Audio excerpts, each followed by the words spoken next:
Hello, welcome to Schools Not Out, your daily classroom for CSEC and CAPE students. And we are going to be looking at Section B of the CSEC English A syllabus. We're going to be going through the objectives, and these objectives were taken from the CSEC English syllabus 2018. Our first objective is to recognize facts stated explicitly. We will also look at how we extract implied information, To identify stated or implied sequences. and how we communicate factual information clearly, concisely, and accurately. So, Natisha, what happens in CSEC English A section 2? CSEC English A Section 2 deals with expository writing. Oh, expository. So in this section, we're expected to inform and expose people to information. Yes, we are. Okay, so in keeping with our syllabus, let me take you through what CSEC English A syllabus requires. All right, so Section 2 consists of one compulsory question, informative discourse. This question will require candidates to respond to given stimulus material. The response may take the form of an email, letter, notice, or article. The question will change from year to year, but will focus on the skills of communicating factual information concisely. Please remember that even though we have email, letter, notice, or article, there's also the tendency sometimes to include the report. Yes, very good. So all of these sections, they are required on Section 2, and they will change yearly or depending on CSEC. All right, so today's lesson, we're going to be focusing on memos. We're going to be looking at emails. We're going to be looking at a letter of complaint, and we are going to also look at a simple report. Okay, for expository, definition says expository writing, also known as exposition or informative writing, is a type of discourse used to describe, to explain, to inform, to define, or clarify. It literally means to expose, to put things out there so that people can see it clearly. Okay. All right. So when we are engaged in exposition and when students are at Section 2 of the paper, what are they expected to do? They're expected to provide an explanation of a specific topic. They're expected to teach readers about the topic. More importantly, they're expected to give facts, because remember, expository writing is also factual and informative writing. So they're expected to give reasons, explanations, provide examples with supporting details. And they're always required to include a main idea, logical reasons, and as Sharika just said, sufficient supporting details and a conclusion. Very good. And in formal language, it should be written in formal language and in a precise, logical manner. So whatever you write, the information cannot be disseminated all over the place. There should be some level of coherence with whatever you write. So the purpose of the exposition, Sharika, what is that? Well, we know that readers or writers write with different purposes in mind. But when we look at the expository section, we're not going to be amusing anybody. So we're not trying to be funny here, right? We are expected to enlighten and instruct, because remember, this is informative in nature. Again, the objectives of the exposition is to explain and analyze information, that is by presenting an idea, give relevant evidence and appropriate discussion. Therefore, if you are writing, you must not just present your point and leave it at that. You must develop the argument so that if you have a problem, you explain how it started, when it started, logically. Yes, and it should be clear. We talk about clarity. So when you write, we should not, or you do not want people trying hard, long and hard to figure out what it is you're trying to say. Straight to the point. It should be clear, the information should be accurate, get to the point. Don't bother to beat around the bush. Very good. Good. All right. So again, what happens in expository writing? It is important that you recognize that it is to provide information, but you must not try to get the writer's feelings or views in it. So when you are writing, do not include your emotions, what you want, and take emotions out of it. Be as objective as possible and deal with the facts. So does that mean that I can't use emotive words and play on somebody's conscience and emotions? No. You are not supposed to. This is not persuasion, no. This is, remember, to present it, to expose it, to tell it as it is. Oh, so facts. Factual. So it's factual information is key. All right. So earlier we spoke about not playing on persons' emotions.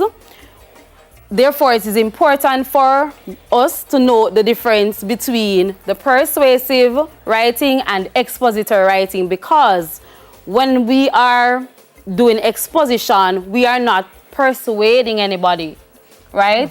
No, we're not. We're providing facts. So let us look at the difference between persuasive and expository briefly. All right, so for the persuasive writing essay, you should choose a position or a point of view about a topic. So in this essay, you have the option of giving how you feel, your idea, your side. Okay, and for the exposition, you're going to be exploring a topic in a neutral way. So no hard feelings. No side. Okay. All right. Secondly, for the persuasive writing, you present your argument in a thesis statement. So immediately you allow your reader to see where you are going in the essay as you continue. And in the exposition, you present your topic in a logical, coherent step. So there should be some coherence. It must flow. The information should flow. So we cannot go from step C and then go to step A. We should start at? You should start at step A, then B, C, D, A, B, C. Exactly. All right. And then for the persuasive writing, you can write in the first person.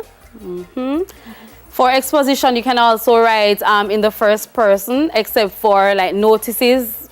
So when we give notices and stuff like that, you tend to say you are for those kind of advertisements and stuff. Yes.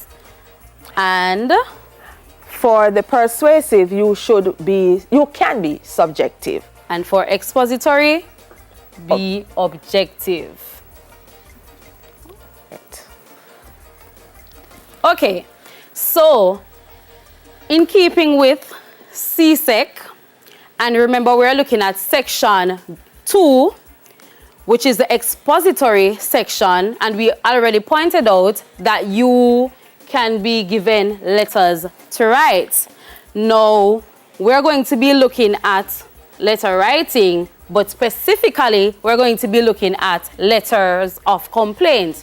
So, have you ever written a letter of complaint before? Has anyone ever troubled you or rubbed you the wrong way where you That is need a to rhetorical address? question. So I will just say that I have written a letter of complaint many times. But why write a letter when you could just go over to your neighbor's house or go to the store and just create this hullabaloo and just tell them exactly how you feel? No. You see, a letter is a record. Oh. And so if I write a letter of complaint, I have a record to say, oh, you did something, my neighbor did something to me. And I say, Miss Maisie, you know that the dog came over to the house. Miss Maisie can say at the end of the day that I never said anything to her. But when I have my letter to present, it is my evidence. Oh, but you could record it on your social media and just record on your phone. That would be record. In the court of law, that might not be admissible. Okay, point taken. All right, so have you ever had to make a formal complaint? Yes, I have. All right, so a letter of complaint is a type of letter written to address any type of wrongdoing, offense, grievance, resentment arising out of a product, service, etc.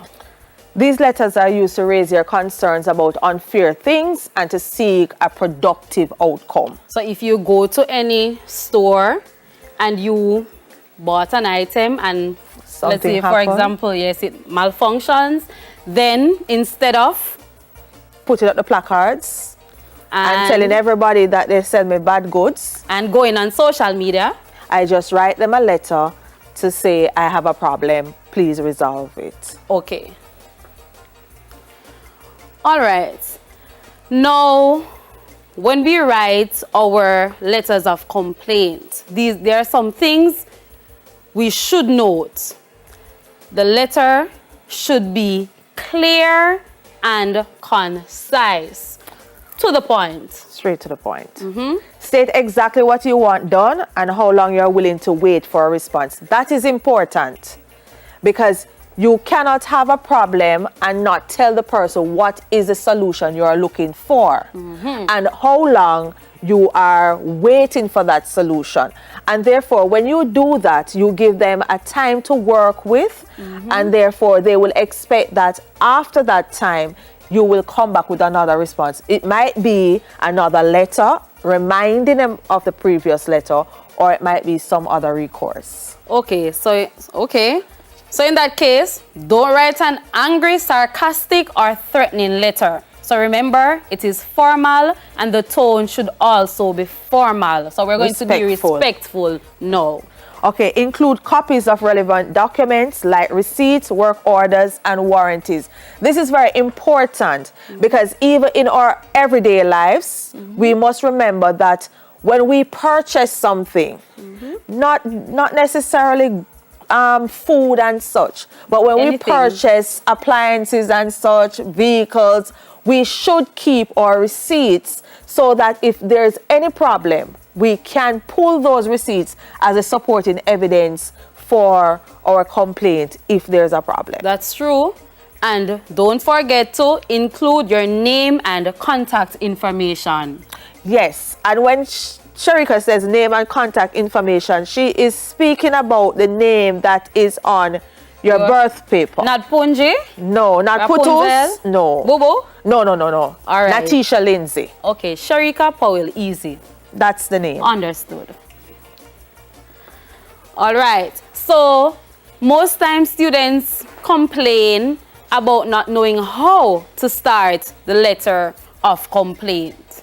Remember that this is a formal letter, so you cannot just start by saying, hello, how are you? You all right? And stuff like that. No. You should start by saying things like, I am writing to complain about. I'm writing to express my concern about the fact that. I must complain in writing about. I feel I must complain to you about. I wish to complain in the strongest terms about. All right, so those are some ways that you can start your letters of complaint. Now, in that letter, or in those letters, these are some important phrases that you can use. So you can talk about the poor standard of service or the slow service that you have been experiencing. Okay, you can talk about no accommodation or travel delays or rather rude staff that we also experience on a daily basis. Yes, badly scratched or dented wrapping packages. Or we can say to claim or demand for a refund. or we can talk about the defective clock, faulty goods, defective items or machines. So those are some of the phrases that can come up in the letter. Another thing that students are not so familiar with is how to end the letter of complaint. And so we can say, I do not usually complain, but as an old customer, I am sure you will be interested in my comments here. Being as an old customer, you're showing this agency, this company, the relationship that you have been having with them. So you have a right now to complain to them as, listen, we have a friendship coming up, and so I want to maintain that. So as an old customer, this is my problem. Good. We can also say we look forward to dealing with this matter without delay. Or I feel that your company should consider an appropriate refund. Or I would be grateful if you would send me a complete refund as soon as possible. Money back. Or will you please look into this matter and let us know the reason for. Okay, thank you for your assistance. I look forward to hearing from you at your earliest convenience. I am returning the damaged goods items and shall be glad if you will reply promptly. When you are, as Sharika said earlier, the letter of complaint is a formal letter. Yes. We know that when we are writing letters, formal letters, we have two styles, the block format and the semi-block format. Presently, most persons are using, it's the normal accepted form now to be using the block. And so the block format would be that format that you have everything coming down on everything your left. The left side of the margin.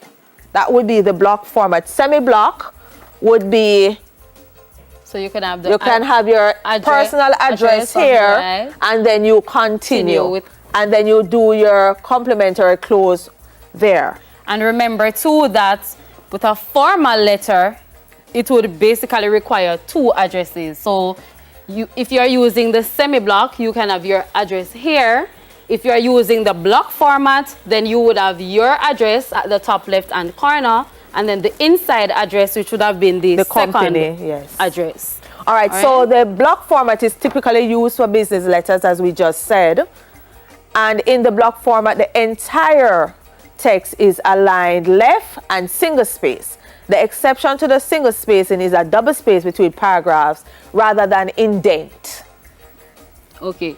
How to organize your letter of complaint. So on your top left hand, you would have your address, your date, so that your address, the date, so the name of the contact persons, their title. So if I'm writing a letter to, say for example, somebody at courts, if you know the name of the person, then you would state the name of the person. So Miss Natisha Lindsay, the title, or you say Miss Natisha Lindsay, the manager, the company's name, Courts Jamaica Limited. What department are you, Miss? I am in sales. In sales department, and you give the address, the street address. All right? Then you have your greeting or salutation there, and then you can have a re, and the re would have outlined what you are, the problem, what you will be addressing, and then you can go ahead and start the letter. So on the date, put a date, I bought, name of the product, and the location of the place, and then you go ahead, you talk about, unfortunately state what happens, and then you say how you think they could solve the problem. It's also important to note, students, that when you are at the point of name of product and location, if it is possible to get the name of the person, the service agent, the sales agent that you dealt with when you were purchasing the item, that is important to include also. Okay. All right, so in closing, I look forward to your reply. Remember that you have your sincerely, yours truly, respectfully, you have your signature and your name at the end. All right. All right. So we're going to be looking at an example of a letter of complaint, and this was taken from the CSEC English syllabus 2018, and this came directly from our specimen paper. So study the situation presented below and then answer the questions that follows. You purchased an item from a supermarket. On arrival home, you noticed that the expiry date had passed. You attempted to return the item, but you were told that it was on sale and the manager refused to give you a refund or replacement.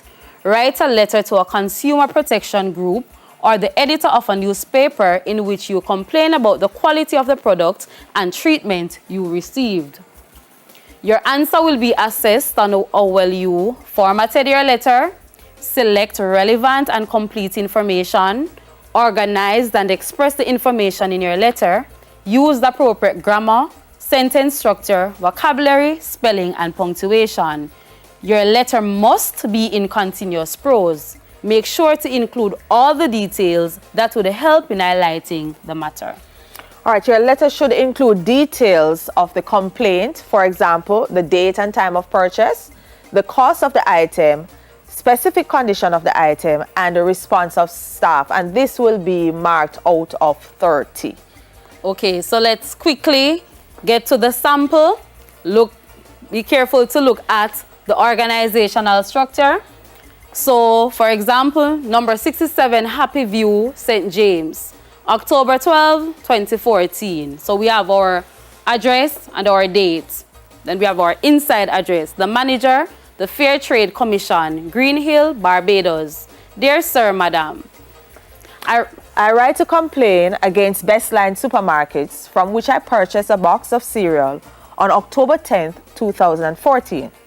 I have two areas of concern: the treatment I received and the quality of the product.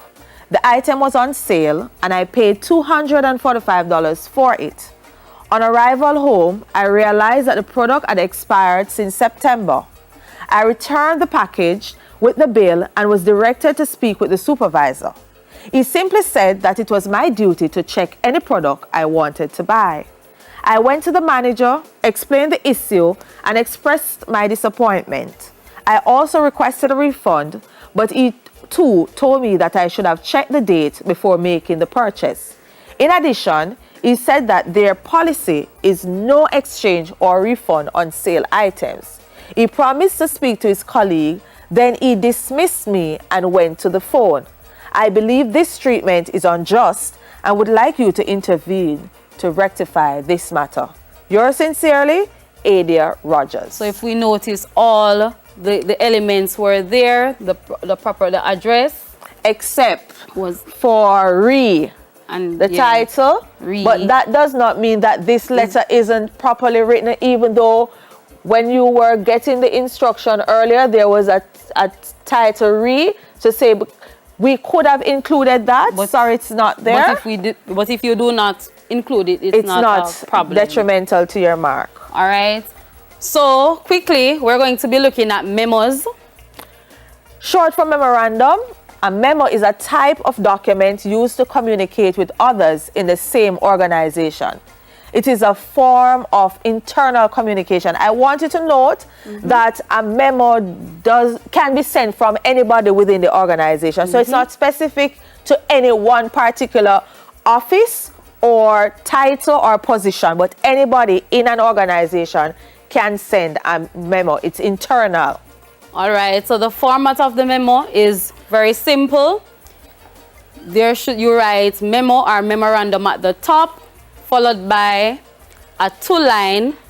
So you have your memo, to, from, a date line, a subject line, and then the actual body of the message that you are writing.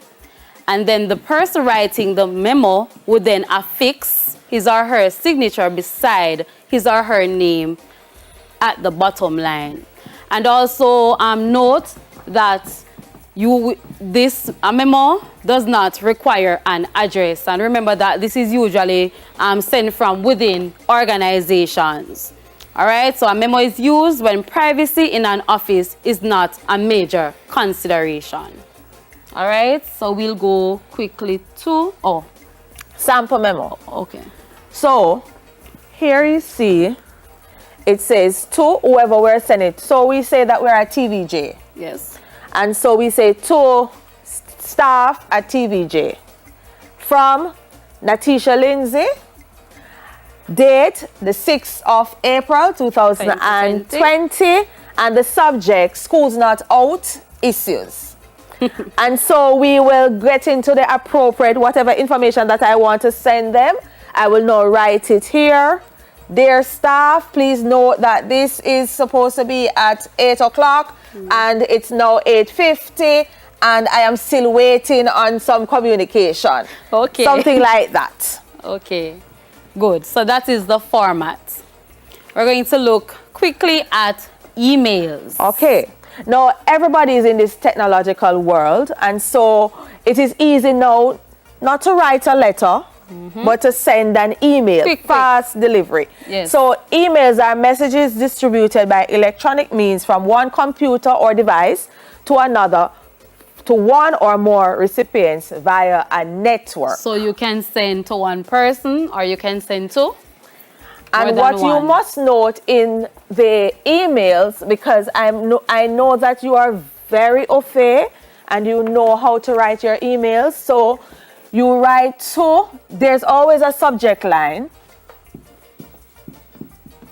Many persons don't put the subject line in their emails, but you should. So you can say to, and you send it to whoever you want. Miss Jenkins. All right, and then what I want to bring across is the CC. This is carbon copy. And this is so that the person that you are writing, Miss Jenkins, knows that you are sharing the email with somebody else. But there's also BCC, which is blind carbon copy. This means that when Miss Jenkins gets this email, she will not know that I have also sent it to Sharika Powell Easy. Okay, so quickly, there should be a subject line, and you have to be specific and concise, get to the point, say what the subject is, the salutation, address the recipient by name if possible. Then there's the body, and the section will explain the main message of the email, and then there is a signature. And this is what a sample email looks like. All right, so you have your email address, CC, from James Brown, then there's a subject, then your greeting, then the body, and then your closing.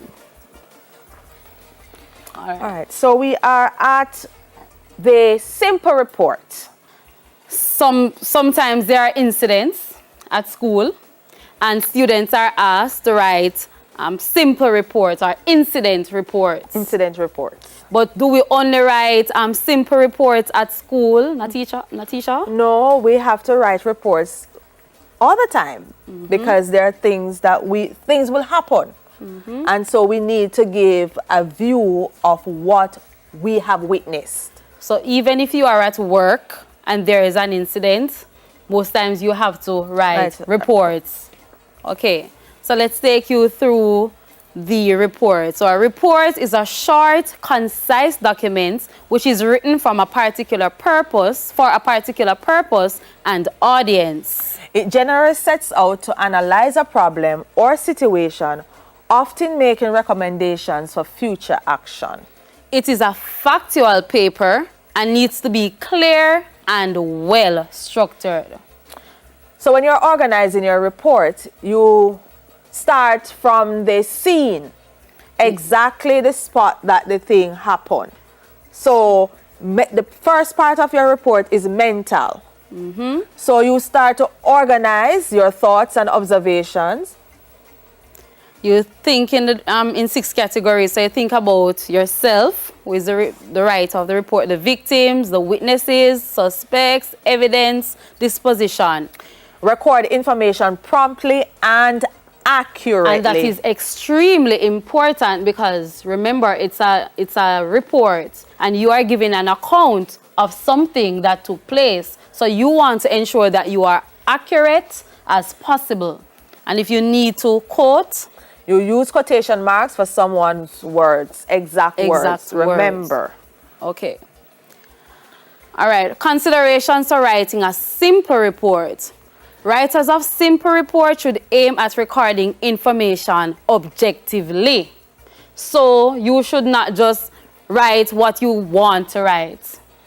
Or you don't like the person, so you make things up.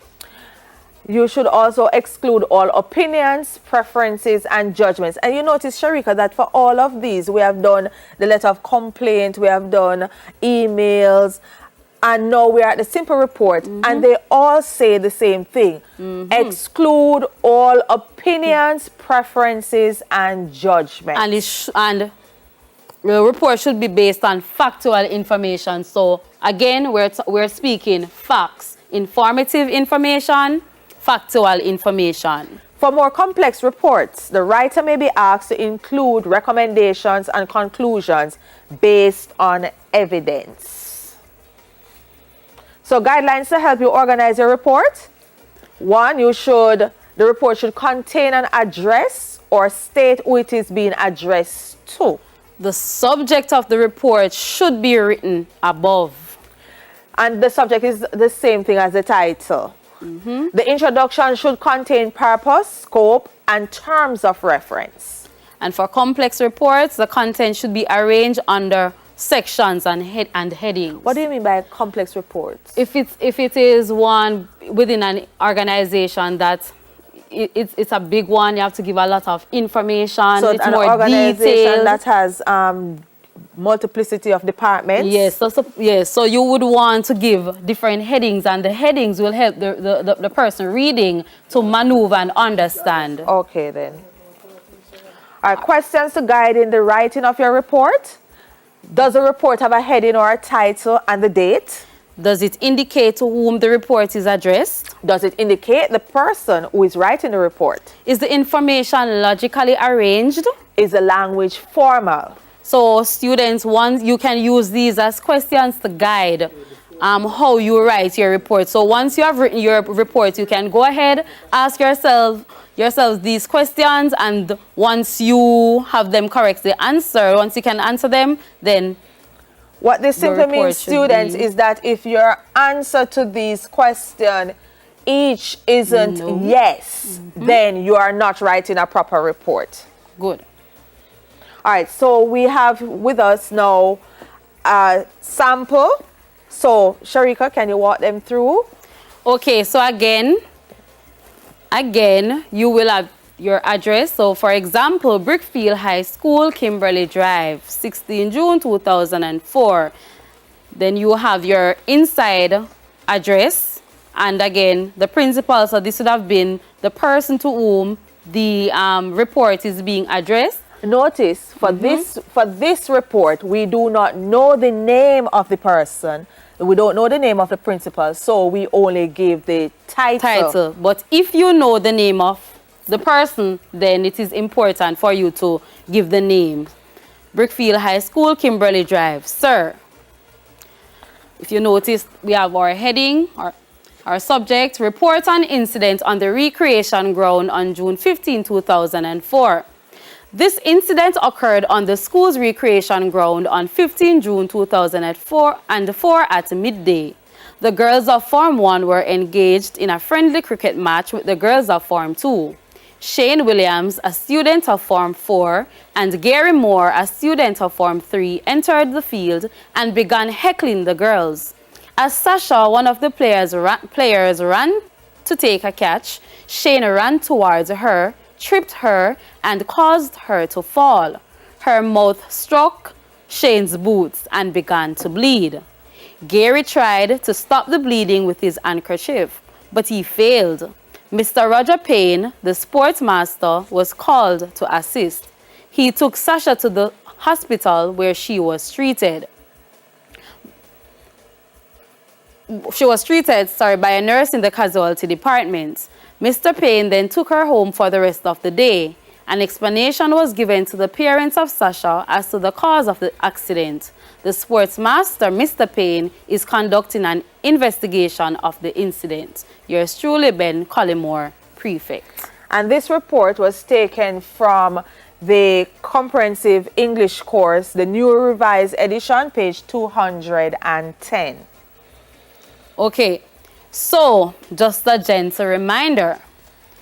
We are looking at exposition, and just to note that we use exposition every day in both speech and writing. So it's not just in when you get to exam or say for example CSEC English A and section B, you will be looking at exposition. We're engaged in exposition every day, Miss Lindsay. It is a skill that we use, as Sharika said, every day to conduct business or even personal life. And it is a practical skill that we all should endeavor to have. Every day, because guess what? Every day we give information. We explain things to our friends every day. We describe. So when you see your friends and you say, come here, now teacher, let me tell you something, and you start giving information, then you are engaging in exposition. All right, quickly, the no-nos of expository writing. Please do not use the word reason. The reason I do this in any part of the essay. Do not use the word you. Do not piggyback words, meaning do not repeatedly use them throughout the essay.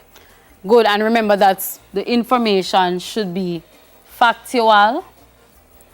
Okay. Clear and concise. Please, students, I want you to do a self-check, just quite on your own terms. Take out your papers and see what you remember from this lesson.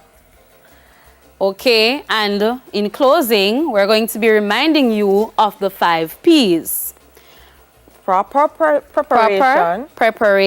Prevents poor performance. performance. School's not out, but that's all, folks.